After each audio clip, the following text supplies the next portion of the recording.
ত্রয়োদশ সংসদ নির্বাচনে প্রার্থিতা ফিরে পেতে নির্বাচন কমিশনে আপিল শুনানির শেষ দিন আজ সকাল 10টা থেকে শুরু হয়েছে শুনানি।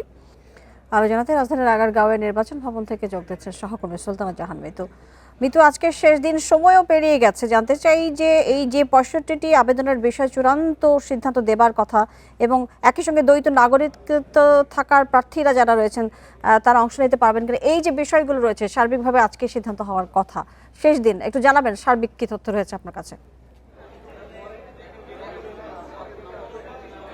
দেখুন, যেহেতু শেষ দিন তাই আপিল শুনানি কার্যক্রম এখনো শেষ হয়নি।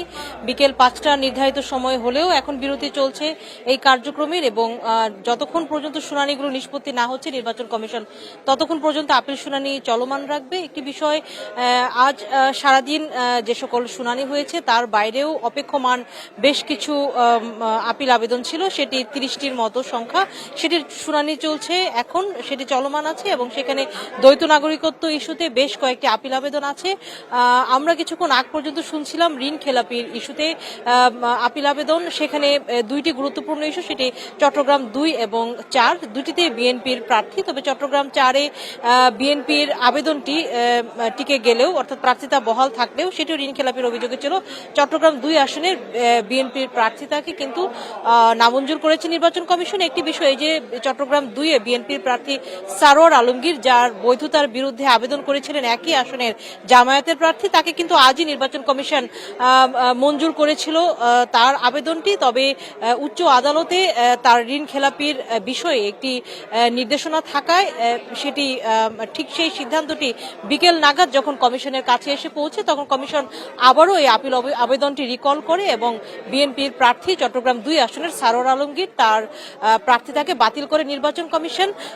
এছাড়া আপিল আবেদন যেগুলো আছে সেগুলো নির্বাচন কমিশন শুনানি করছে।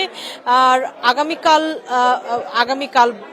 আগামীকালের পরেই আগামী 20 জানুয়ারি প্রার্থিতা প্রত্যাহারের শেষ দিন, সেদিনই নির্বাচন কমিশনের চূড়ান্ত প্রার্থী তালিকা ঘোষণা করবার কথা আছে। 21 জানুয়ারি থেকে প্রতীক বরাদ্দ এবং 22 জানুয়ারি থেকে প্রচারণা শুরু করতে পারবে করতে পারবে প্রার্থীরা, তেমনই নির্দেশনা আসে নির্বাচন কমিশনের।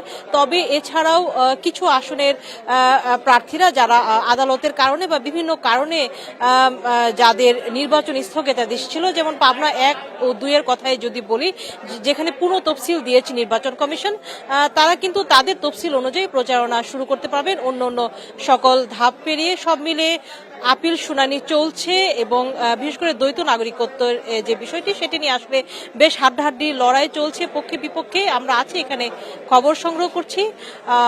কিছুক্ষণ পরে পরবর্তীতে আপনার কাছ থেকে আমরা আপডেট জানবো। মিতু, আপনাকে ধন্যবাদ আমাদের সাথে যুক্ত হওয়ার জন্য।